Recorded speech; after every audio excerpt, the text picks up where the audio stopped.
Quisiera hacer contacto a esta hora de la mañana con Max Campos, él es viceministro del Interior. Le agradezco por estar con nosotros esta mañana y le doy la bienvenida a Visionarias. Max, bienvenido.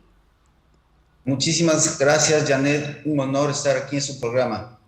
Gracias, Max. Quisiera analizar con usted el tema de la inseguridad que en este momento afecta de manera particular o en mayor dimensión a la ciudad de Guayaquil. En este momento, pues, se han tomado estas medidas que dije hace un momento de dotar de mayor infraestructura a la Policía Nacional, 9 millones de dólares que se van a invertir en este momento. Y, pues, ¿cuáles serían las expectativas? ¿Cuál es el plan a seguir? Si usted nos puede detallar. Muchísimas gracias, Janet. Perfecto. Si usted me permite, voy a hacer un contexto en cuanto tiene que ver a la situación actual del país en temas de inseguridad. Bien, como todos sabemos, estamos viviendo una ola de violencia criminal, especialmente en la ciudad de Guayaquil, que tiene que ver muchísimo y como causa fundamental es el tema del narcotráfico y microtráfico. Y como colateral a esto tiene que ver muchísimo el tema de que los jóvenes que están inmersos en esta problemática están armados y tienen armas que de alguna u otra manera son de largo alcance y por supuesto utilizando munición que de alguna u otra forma también sale de aquí del país y que ingresa de otros países. Más allá de esto de la problemática de la violencia criminal, como podemos observar, existen muertes violentas que están concentradas en jóvenes entre los 16 y 29 años de edad. Inclusive los victimarios son jóvenes de entre los 18 y 31 años de edad. Eso quiere decir que tenemos un gran problema orientado a jóvenes. Desde esa perspectiva, también tenemos una gran cantidad de problemas orientados a ciertos factores de riesgo que están en la ciudad. Y cuando yo hablo de factores de riesgo, tiene que ver específicamente con la problemática de violencia intrafamiliar, de género, maltrato infantil, el tema de las incivilidades. Esto genera el otro problema que es la violencia interpersonal. La mayor cantidad, 50% de trabajo policial que sale del ECO 911 tiene que ver con incivilidades. Por otro lado, el fenómeno socioeconómico de las drogas ha generado un problema completo aquí y que de alguna u otra manera tenemos que trabajar en forma conjunta. Otro problema que se ha creado aquí, Janet, es el tema del suicidio, producto de un fenómeno que todos sabemos que como causa o como factor de riesgo es la pandemia. Miren, aquí a nivel nacional se ha determinado por parte del Ministerio de Educación que existen aproximadamente 90,000 jóvenes, 90,000 adolescentes que han dejado de algún otro lado los estudios por situaciones de alguna u otra manera específicas en este caso, en la comunidad. Entonces, bajo esa perspectiva, ¿qué es lo que tenemos que hacer? La estrategia es sumamente integral. La estrategia tiene que ver específicamente desde el punto de vista, y el primero es tener que trabajar en forma evidente en temas de prevención, campo de acción en temas de prevención del delito y la violencia. El segundo tiene que ver muchísimo con el tema de la disuasión y el control. El tercero tiene que ver con el ámbito de la investigación, con inteligencia.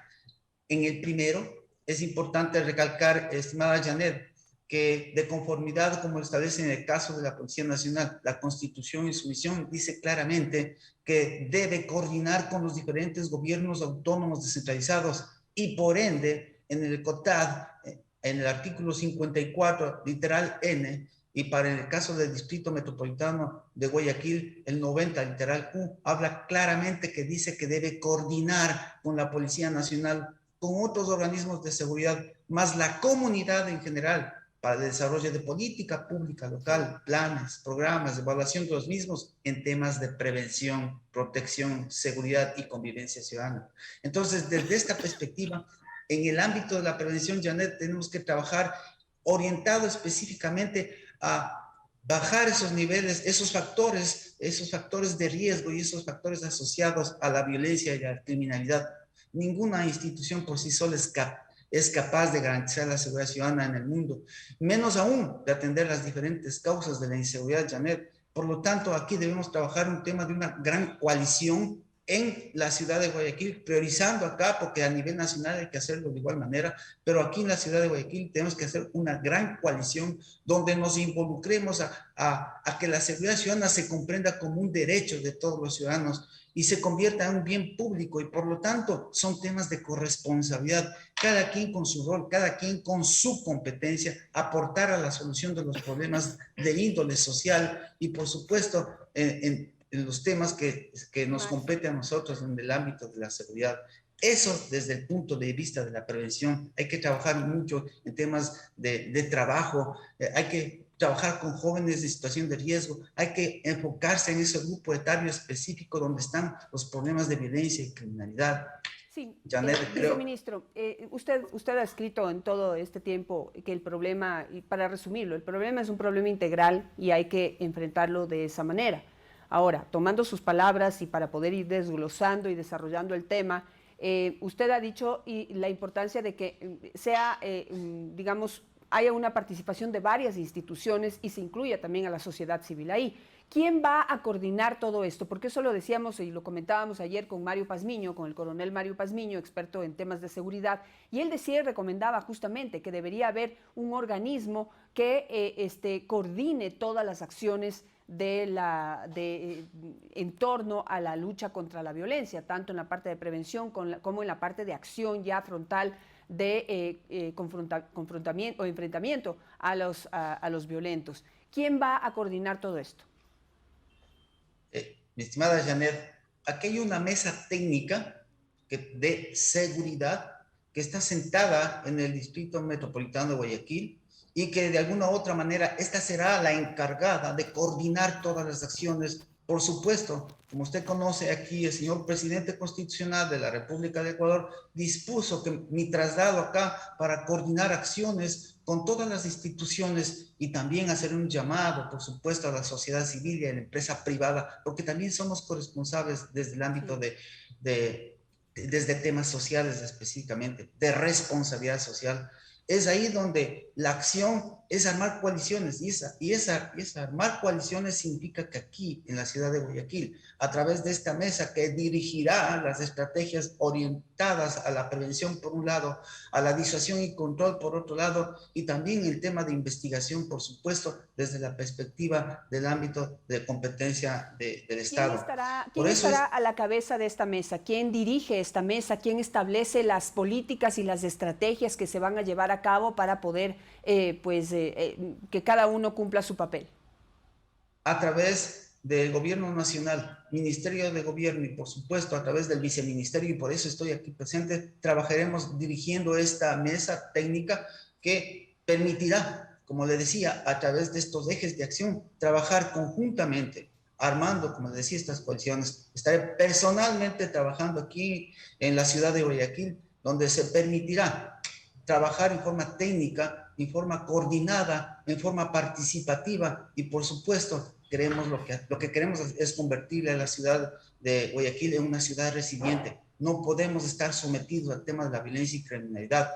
Los ciudadanos son resilientes, somos resilientes y tenemos la capacidad suficiente para salir de estos problemas y juntos tenemos que hacerlo. Por eso conmino a la sociedad, conmino a las instituciones, conmino a todas las instancias, organizaciones y comunidad en general a unirnos a salir de este problema que tenemos, que es la violencia criminal, la violencia interpersonal y por ende el tema de delito y violencia. Dentro de esta estrategia, ¿cuál sería el papel o cuáles son esos atributos que ustedes le han visto al nuevo comandante de la policía, Carlos Cabrera? Este cambio fue sorpresivo y no ha sido explicado. ¿Por qué se cambió a la comandante Tania Varela, a la general Tania Varela, por ahora el general Carlos Cabrera? El señor presidente de la República ha creído, y eso es su decisión, cambiar, por supuesto, a la comandante general de la Policía Nacional, Tania Varela, y colocar a su sucesor, que es el segundo en el mando, que es el general Cabrera. El señor general Cabrera tiene la capacidad suficiente también, tal cual como lo hacía la señora comandante general Varela. ¿Para qué? Para administrar la institución policial, coordinar, trabajar conjuntamente, como así lo establece la Constitución, en forma coordinada con los diferentes gobiernos autónomos descentralizados. ¿Para qué? Para la lucha contra la delincuencia y, por supuesto, la violencia que vive el país actualmente. Bajo esa perspectiva y con el apoyo, porque no solamente sola la policía puede luchar en contra de un problema de esta naturaleza, sino que también requiere del involucramiento de otras instituciones, del Estado, la sociedad civil, como lo acabé de manifestar, y por qué no decirlo, la empresa privada que también puede aportarnos desde su responsabilidad social. Por eso el señor comandante general actual, general Cabrera, ¿no? Continuando, respetando la institucionalidad del señor presidente, así lo nombró. ¿Para qué? Para refrescar, para apoyarnos, para poner en tranquilidad al país con el firme propósito de seguir buscando estrategias que permitan reducir la problemática de la violencia y criminalidad. Ahora, si nos vamos entre los problemas de mayor a menor, yo no sé qué experiencia tiene este comandante de la policía, por ejemplo, para poder hacer una lucha frontal contra la delincuencia organizada, que si bien, como usted lo ha descrito, y me parece correcto, es un problema integral el que nos afecta. No es solamente la delincuencia organizada ni el narcotráfico el que está produciendo problemas de inseguridad en el país. Pero digamos que la mayor violencia en este momento y sobre todo en la ciudad de Guayaquil está siendo protagonizada por la delincuencia organizada relacionada al narcotráfico. Tenemos 80 muertes en las últimas semanas y yo me atrevería a decir que el 99% de los casos son sicariatos. Entonces, y brutales. Lo que pasó hace pocos días en La Playita, en el Guasmo, en Guayaquil, es una evidencia de esta guerra de las bandas del narcotráfico que tiene como campo de batalla a la misma ciudad. Para poder atacar este problema, que quizás es el que causa problemas más violentos y visibles, ¿cuáles son las acciones a seguir y cuál es la experiencia del nuevo comandante para poder dirigir estas acciones? Bien, Janet, muchas gracias. Es importante comprender lo siguiente. Había manifestado anteriormente que la inseguridad, como lo decía antes, ninguna institución por sí sola es capaz de garantizar la seguridad, y menos aún de atender las diferentes causas de la inseguridad.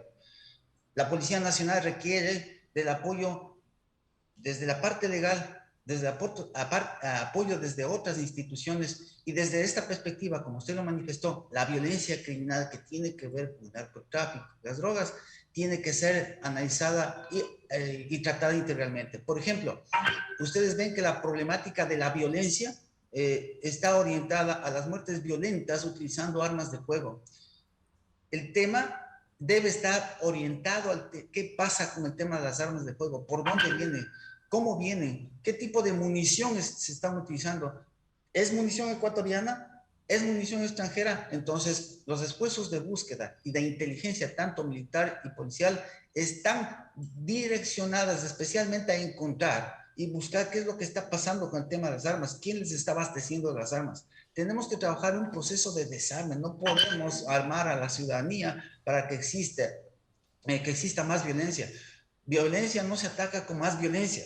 Es importante trabajar en un programa de desarme que lo vamos a trabajar, que ya está propuesto. Es un tema de control de armas que debemos pedir a las Fuerzas Armadas. Hay que ajustar la política de control de armas, y es importantísimo combatir el narcotráfico, y tanto el narcotráfico como el tráfico ilícito de armas. Entonces, desde esa perspectiva es el tema de la violencia criminal. Y para eso hay que fortalecer las instituciones como la Policía Nacional en cuanto tiene que ver a la inteligencia. Hay que fortalecer, hay que dar y dotar de tecnología que permita estar a la vanguardia y luchar contra el crimen organizado, que también se encuentra a la vanguardia.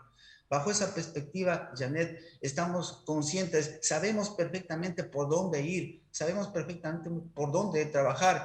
Es importante fortalecer estas instancias. Hay que trabajar también con la comunidad. Recuerde, Janet, que la comunidad en el artículo 83 de la Constitución habla sobre los deberes y obligaciones del ciudadano. Nosotros tenemos como Estado en forma general y con las instituciones, trabajar en fortalecer esos deberes y obligaciones, trabajar y fortalecer la cultura de paz, cultura de legalidad. Debemos salir de este problema. Somos resilientes y tenemos la capacidad suficiente para hacerlo, y eso estamos aquí, para el apoyo, con el apoyo de ustedes, los medios de comunicación, que tan necesario así lo hacen. Señor viceministro, justamente la ministra del Interior de Gobierno, Interior, ayer manifestó que va a haber un control efectivo de armas, porque se ha descubierto que muchas armas están siendo usadas, pues están relacionadas para poder determinar, se va a establecer un sistema para poder determinar qué armas que sean incautadas han participado en distintos tipos de delitos. Pero el coronel Pazmiño nos contaba algo muy preocupante, y es que ahora hay un sistema de alquiler de armamento. Es decir, una misma arma podría estar involucrada en varios hechos sin que quiera decir que una persona fue el causante, sino varios delincuentes, lo cual no sé cómo lo ve usted, pero creo que va a dificultar esta misión de poder combatir a los delincuentes y relacionar esa arma, digamos, a los delincuentes para que puedan ser procesados. Esta multiplicidad de autores o de uso de esa arma podría complicar esta misión. ¿Cómo lo ve usted? Janet, esta situación tiene que ver con un tema muy técnico. El sistema IBIS que tiene la Policía Nacional es para registrar las armas. Aquí no están registradas las armas en forma total. Y ese es un tema que se le manifestó al señor presidente de la República, que si nosotros tuviésemos un registro completo de todas las armas, tanto de Fuerzas Armadas como Policía Nacional, para determinar la trazabilidad de la utilización de armas de fuego en delito y violencia, pues tendríamos un control mucho más fuerte. No se tiene eso. Por lo pronto, en este aspecto también se solicitó al señor presidente y por supuesto ha dispuesto que se trabaje en este proceso de que todas las armas, tanto cortas como largas, sean registradas en el sistema IBIS de la Policía Nacional. ¿Para qué? Para que el momento que exista problemas de esta naturaleza, hacer el proceso de trazabilidad. Sabemos perfectamente que las armas tienen una huella tal cual como nosotros tenemos la huella digital y eso caracteriza y por eso se registra. El momento que exista la actuación o una muerte violenta, se hacen los exámenes periciales correspondientes en criminalística y se determina como una huella qué tipo de arma fue utilizada. Y si tuviésemos registrado a todos, ya sabríamos de qué tipo de arma, de dónde salió y cómo salió. Es importante trabajar en eso. ¿Qué pasa con el tema de la venta de munición de Santa Bárbara? Santa Bárbara genera munición 9 milímetros, por supuesto, pero hay mucha munición que están utilizando los grupos organizados que son 9 milímetros y están saliendo también de aquí, del país, y que también existe munición que viene de otros países en contrabando. La lucha va hacia allá. Hay que luchar contra el contrabando de armas y contrabando de municiones, porque están armando a la juventud más que todo. Y desde esa perspectiva, juventud que está en delincuencia organizada transnacional, pero desde esa perspectiva hay que luchar hacia allá. Y solos no se puede hacer, hay que armar política pública. Por eso mencionaba que la política de control de armas hay que reestructurarla, hay que fortalecerla, hay que trabajar en temas de inteligencia, hay que dotar de tecnología, de inteligencia para luchar contra esta delincuencia organizada transnacional, como decía, que está completamente, tiene su especialidad ahí. Ahora, justamente, si se trata de armar unas políticas públicas, ¿cuánto tiempo va a tomar eso?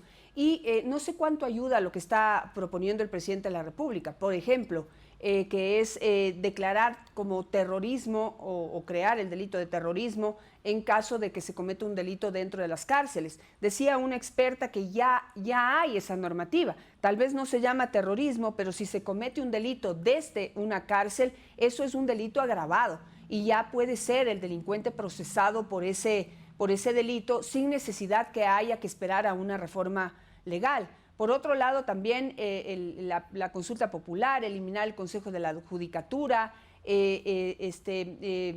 armar este tema para poder reorganizar, y quisiera tal vez saber en eso su punto de vista de fortalecer, no sé si es eso, fortalecer o aclarar el tema del uso progresivo de la fuerza. Es decir, hay algunas reformas que se han planteado públicamente por parte del presidente de la República que los expertos las han llamado parches y que no van a servir, que nos van a distraer, digamos, en lo que nos debemos concentrar, que es en tener una política pública y es en coordinar las acciones de todos los actores que tienen que ver directa o indirectamente en el tema de violencia, o en la parte de prevención y en la parte de acción, para no llamarlo directo o indirecto, que creo que no es lo correcto. Janet, un sistema de seguridad pública y ciudadana requiere de institucionalidad y normativa. Una política, como usted sabe, requiere de capacidades técnicos profesionales para poder ejecutar una política pública. Esa misma política pública debe tener normativa que pueda darle la oportunidad para ejecutar adecuadamente la política pública y, por supuesto, el tema de recursos.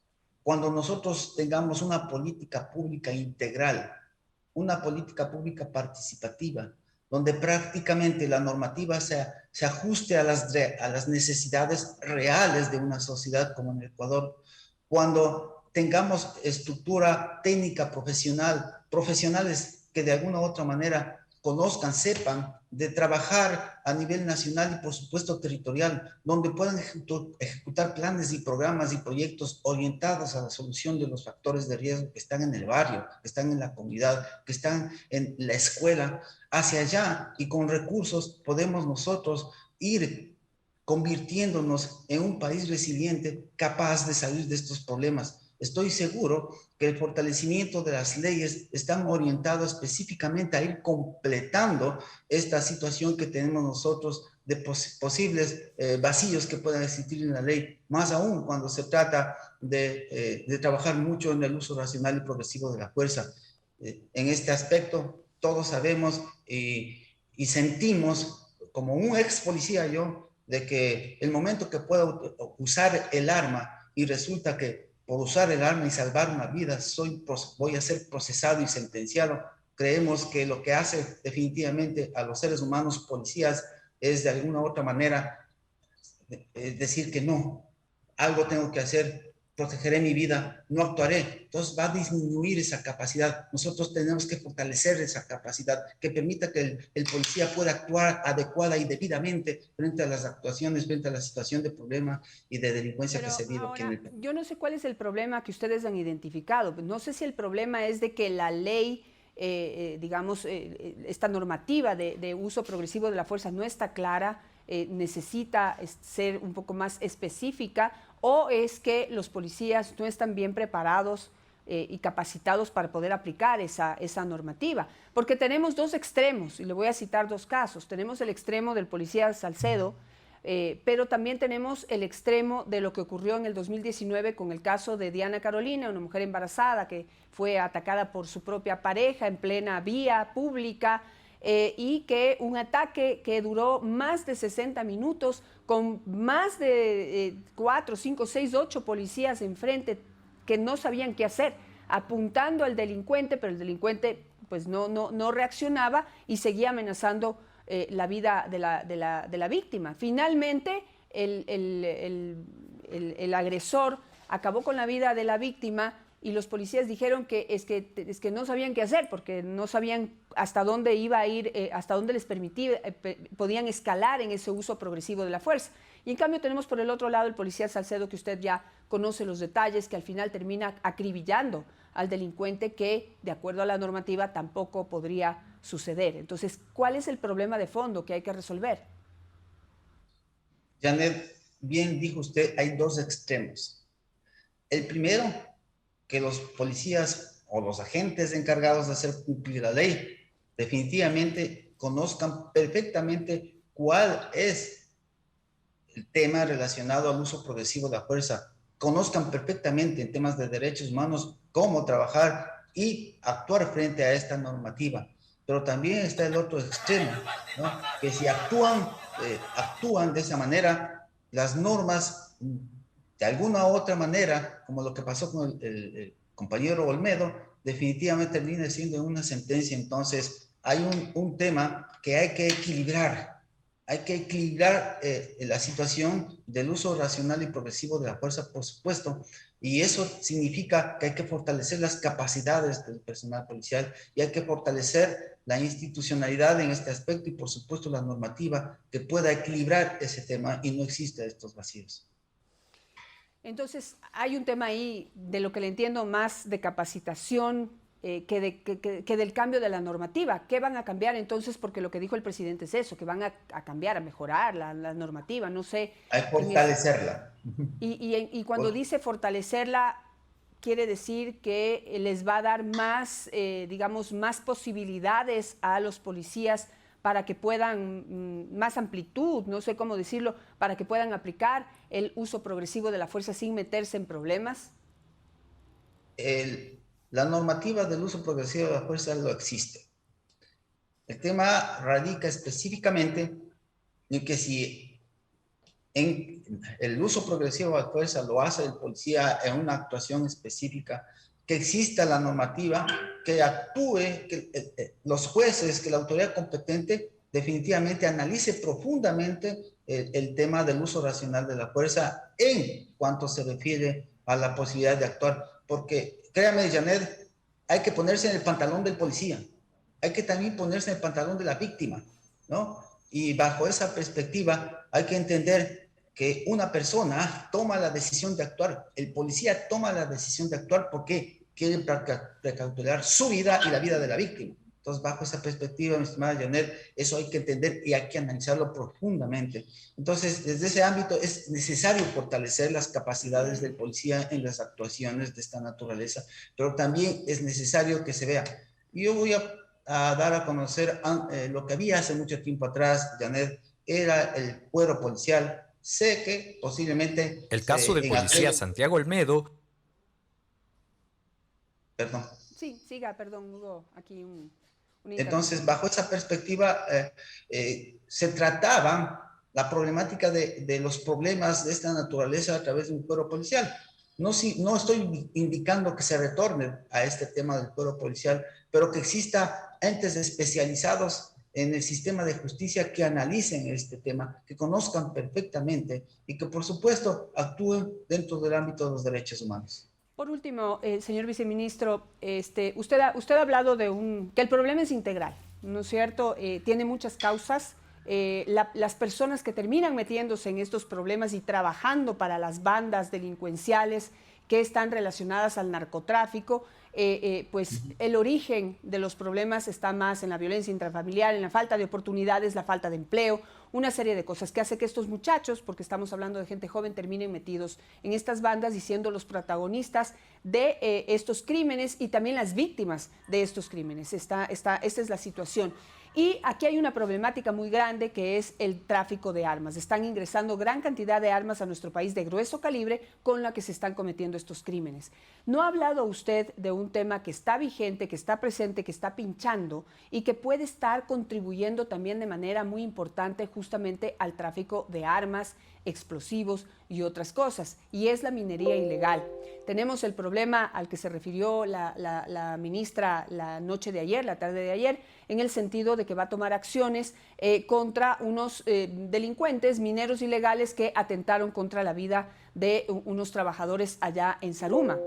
Pero ¿no debería también formar parte de esta lucha una lucha frontal y integral contra la minería ilegal que tiene... Se cortó la señal. Sí, ¿ahí me está escuchando? ¿Viceministro, me está escuchando? No. Vamos a arreglarle la señal al viceministro, por favor. Ya está. Ya está, ahorita sí me escucha. Sí, en resumen, le decía, ¿dónde debería estar integrado dentro de este plan la lucha contra la minería ilegal? Porque, digamos, esos son huecos por donde se están colando explosivos, armas ilegales, guerrilleros, se está procurando el lavado de dinero, etcétera. Es decir, es un foco ahí de delincuencia que también contribuye en la situación. Así es, Janet. La lucha contra la delincuencia organizada, y cuando se habla de delincuencia organizada, trae otros tipos de delito, y como ustedes conocen, el tema del narcotráfico, el microtráfico, el tema de la minería ilegal. Hay otros problemas que tienen que ver con trata de personas, el tráfico de armas, por supuesto, y otros delitos conexos que de alguna u otra manera están dentro de esta problemática que estamos hablando de delincuencia organizada transnacional. Por lo tanto, hacia allá va la estrategia. No solamente a tratar el tema del narcotráfico y microtráfico, sino también a buscar las soluciones integrales respecto a todos los delitos conexos que traen la violencia criminal que estamos viviendo actualmente. Perfecto. En el Ecuador. Viceministro, muchísimas gracias. Realmente son amplísimos los compromisos que usted está asumiendo en este momento al dirigir esta mesa técnica desde la ciudad de Guayaquil. pero pues la lucha integral contra todos estos flagelos es un compromiso enorme que, bueno, hoy ha sido visibilizado a través de este medio de comunicación, se lo está haciendo a través de otros también, y pues como sociedad y como medios tenemos que seguir el cumplimiento de esos compromisos. Espero que le vaya bien. Creo que por el bien de todos, espero que le vaya bien y que realmente las políticas que se apliquen sean las correctas, sean efectivas y que pues llamen la atención de la ciudadanía, de la sociedad civil, que es realmente parte importante en la lucha contra toda esta inseguridad que estamos viviendo. Gracias, señor viceministro. Gracias, Janet. Necesitamos cultura de paz, legalidad. Somos residentes y vamos a luchar por eso. Gracias, señor viceministro. Y justo